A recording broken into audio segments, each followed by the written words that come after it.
A cada um dos irmãos, seguidores, amigos, familiares, que o amor de Deus, a paz de nosso Senhor Jesus Cristo, as consolações do Espírito Santo repousem sobre cada um, dando-lhes força, sabedoria, paz e esperança. Como sempre falamos, os vídeos são para a honra e glória do Senhor. Estamos gravando uma série de vídeos sobre a veracidade da Bíblia e o que ela narra como verdade da história do mundo, da história do ser humano, da criação e de tudo mais. Mas especialmente da justiça e do amor de Deus. Para isso estamos gravando essa série com alguns vídeos. Antes, porém, se você deseja compartilhar, inscrever-se no canal, comentar, publicar, esteja à vontade. Os vídeos são para a honra e glória de Deus e a palavra é dele para toda a humanidade. Mas já falamos dois vídeos sobre Deus e agora nós vamos responder algumas perguntas. Né? Há mais de um Deus? Olha, a pergunta é muito séria. Por quê?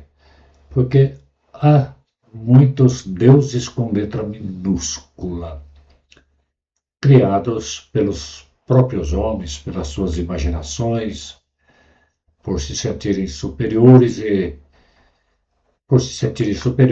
eles querem um Deus que eles possam ordenar a ele e não receber ordens. Por isso a pergunta é: há mais de um Deus? Para mim a resposta: não. Há um só Deus, o Deus vivo e verdadeiro. Veja os versículos que nós vamos citar e compare. Deuteronômio 6,4 nos diz: Ouve, ó Israel, o Senhor nosso Deus é o único Senhor.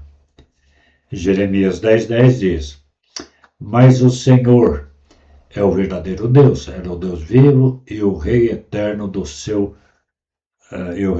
Ao seu furor estremece a terra e as nações não podem suportar a sua indignação.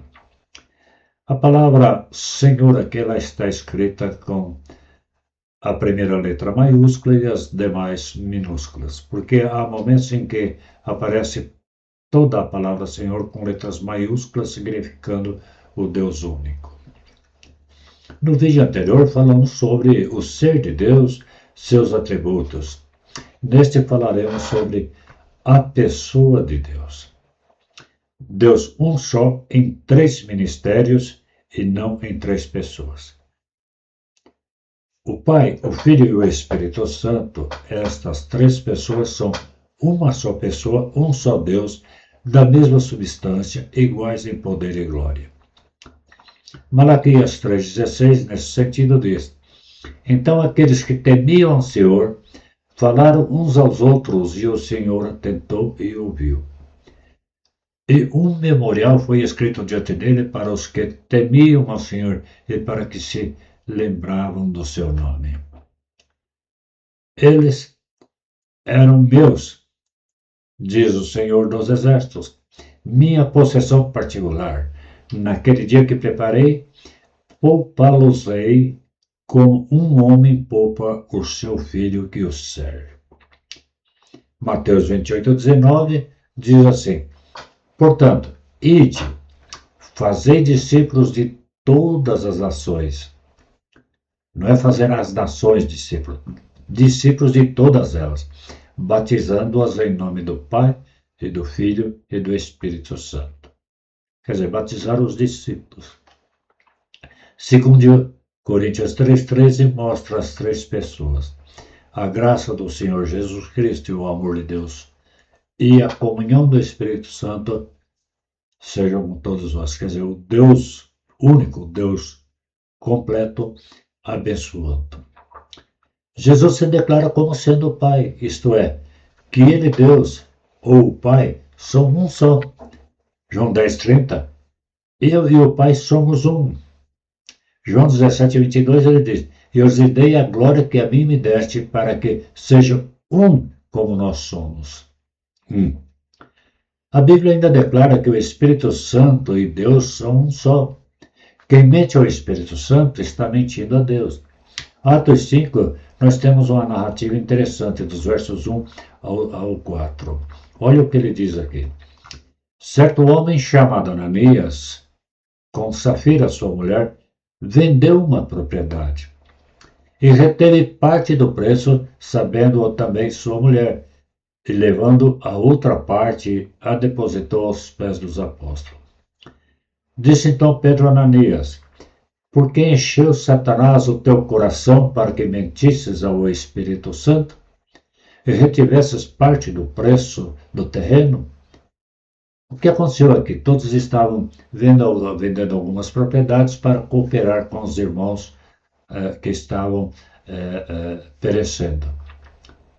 Quer dizer, Ananias podia ter chegado e dito, olha, estou dando parte do que eu vendi. Ele não precisava ter mentido.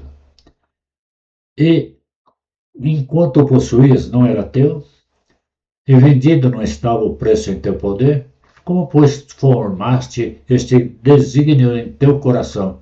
Não mentiste aos homens, mas a Deus. Primeiro ele mentiu ao Espírito Santo, agora a Deus, porque a mesma pessoa é o mesmo Deus. Portanto, Deus é um ser distinto. Ele não tem as mesmas ações do homem, porque ele é um ser santo. Ele é onipotente em todos os lugares do cosmos. Por isso, o salmista no Salmo 139, 7-12 diz, para onde me irei do teu espírito? Ou para onde fugirei da tua face? Se eu subir ao céu, lá tu estás. Se fizer no inferno minha cama, eis que tu está ali também. Se tomar as asas da alva e se habitar nas extremidades do mar, até ali a tua mão me guiará e a tua destra me susterá. Se disser, de certo que as trevas me encobrirão, então a noite será luz à roda de mim. Nem ainda as trevas me encobrem de ti, mas a noite resplandece como o dia, as trevas e a luz são para ti a mesma coisa. Meus irmãos, meus queridos seguidores, amigos, familiares, prestem atenção. Ou você crê que há um só Deus, ou você vai pela imaginação dos homens crendo em outros deuses criados por eles mesmos. Não confundamos os ministérios exercidos por Deus na pessoa do Pai, do Filho e do Espírito Santo como três deuses. Ele é um só Deus exercendo ministérios diferentes. Este Deus poderoso, que deu origem a tudo, ao universo, aos três reinos, animal, vegetal e mineral, e dentro do reino animal a obra especial é o homem, portanto tudo é obra exclusiva dele. Deus não faz parte do mundo, ele não faz parte da história. Ele está acima do cosmos. Ele escreveu a história do mundo por antecipação. Em todas as minhas pesquisas, não consegui encontrar como a evolução trouxe a razão, inteligência ao ser humano, como ele deixou de ter apenas instinto como os animais irracionais, e nenhum evolucionista com quem debati me deu esta resposta. Por isso, João 1 diz, no princípio era o verbo, e o verbo estava com Deus, e o verbo era Deus. Quer dizer, Cristo o verbo, encarnado, como diz o verso 14. E o verbo se fez carne e habitou entre nós. Ele encarnado é o mesmo Deus. O Espírito Santo enviado pelo Pai e pelo Filho é o mesmo Deus, em três ministérios. Como se uma pessoa tivesse capacidade de ela ser o diretor financeiro, comercial e industrial de uma empresa. Ele é a mesma pessoa, porém exercendo três ofícios. Assim é a pessoa única de Deus. No próximo, estudaremos sobre a criação, como esse Deus onipotente, onipresente e onisciente criou todo o cosmos e como isto é verdadeiro e a evolução perde a razão. Pense nisso, medite. Deus te abençoe.